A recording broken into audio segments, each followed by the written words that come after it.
And today we take up a critical question for Europe: how to save the EU banking system. Our next guest has some experience in that area. Jim Millstein was Chief Restructuring Officer at the U.S. Treasury Department, a key player in TARP.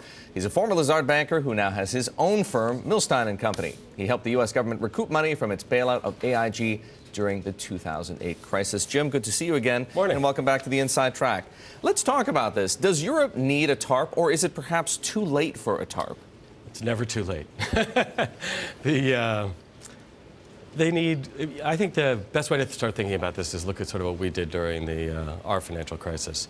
And we did two things. We provided enormous liquidity, and we provided an equity backstop.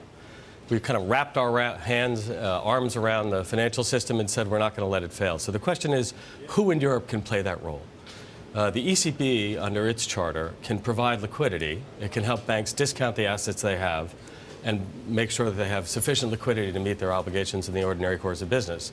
But the question is, if there are capital holes in these balance sheets, which government, or can a super government, can a super entity created by the government stand behind the banks and provide them with capitalization? And this, to me, is the real nub of the issue. As difficult as it was for the United States Congress to wrap its arm around the possibility that it had to provide equity to the banking system, you have 17 member countries in Europe, each of whom are struggling with this question. And the answer to that question for them is much harder, because the fiscal situation that these governments are in is so difficult. Jim, I want to bring up a chart that shows the exposure that some European banks have to Portugal, Italy, Ireland, Greece, and Spain relative to their market cap. You can see here that this exposure is vastly higher in many cases than their market cap, indicating that any loss on this so-called PIGS exposure would severely erode whatever equity capital they have left. The question ultimately is distinguishing really between what you just raised. Liquidity on the one hand, the ECB can take care of that. Solvency, or perceptions of solvency, on the other. The ECB really can't do anything about it. Are there any alternatives to an injection of equity capital from the individual member governments? Because deleveraging, but yeah, it takes time. Right. Well, that's the thing. I mean, I think all of us here, all witnesses to what's going on in Europe, I think, have expressed some frustration at the time it's taking. They have a massive coordination problem of the 17 nations in the Eurozone. This really started in May of 2010. Here we are at the end of 2011, and they're still searching for a solution because there is a political coordination problem.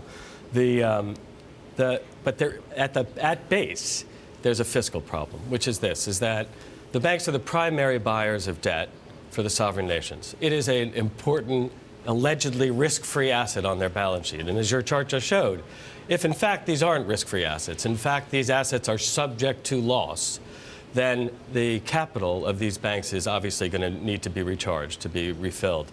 And when you look at the individual nations, can the individual nations protect their own national champions? So take France, for example, and this is true across. I'm not singling France out for any unique distinction here. Take France. France has got a GDP of about €1.8 trillion. The three largest French banks, their balance sheets, when you add them up, are $5.5 trillion. So if there's a 5% capital hole in those banks, there's a $75 trillion need. The French are already running a structural deficit of 100 billion euros. Can they really dig into their pockets and cover a 5% capital need of their three largest banks? They can, but not without further imposing taxes and greater austerity on spending programs on people who are about to go through an enormous period of austerity and higher taxes to begin with. Jim, talk to us from your experience as a restructuring expert. If you look at the European situation, you think about Lehman Brothers, you think about Bear Stearns, you think what we went through in 2008.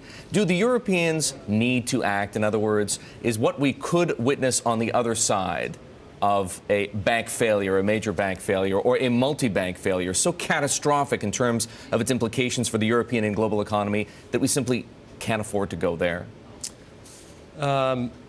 I don't think we need to have the example of another Lehman Brothers for policymakers to understand the gravity of the situation, to understand that we're now in a period that requires extraordinary action.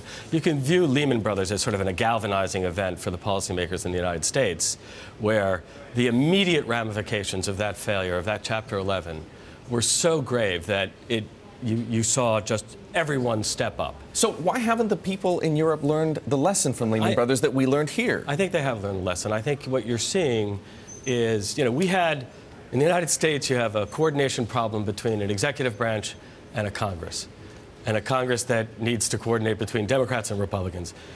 We have proven to ourselves that's a pretty difficult coordination task, but it's a relatively small set of actors compared to the actors who have to get it together in Europe. So if they get it, tell us, thumbs up or thumbs down? Do they do the right thing? They're getting there.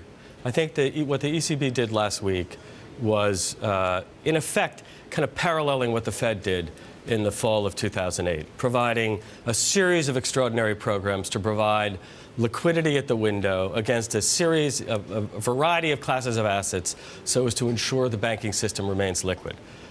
That said, there are clear capital requirements going to be new capital requirements, both under Basel, that are going to be imposed on the largest of these financial institutions at a time when their capital may be suffering significant stresses as a result of the fiscal problems of these nations. So this is going to take longer. No easy solutions. No easy solution. It's going to take some time to fix. Jim, thank you. Good to see you this morning, and thanks for coming to the Inside Track. Jim Millstein of Millstein & Company, former Chief Restructuring Officer at the Treasury Department under TARP.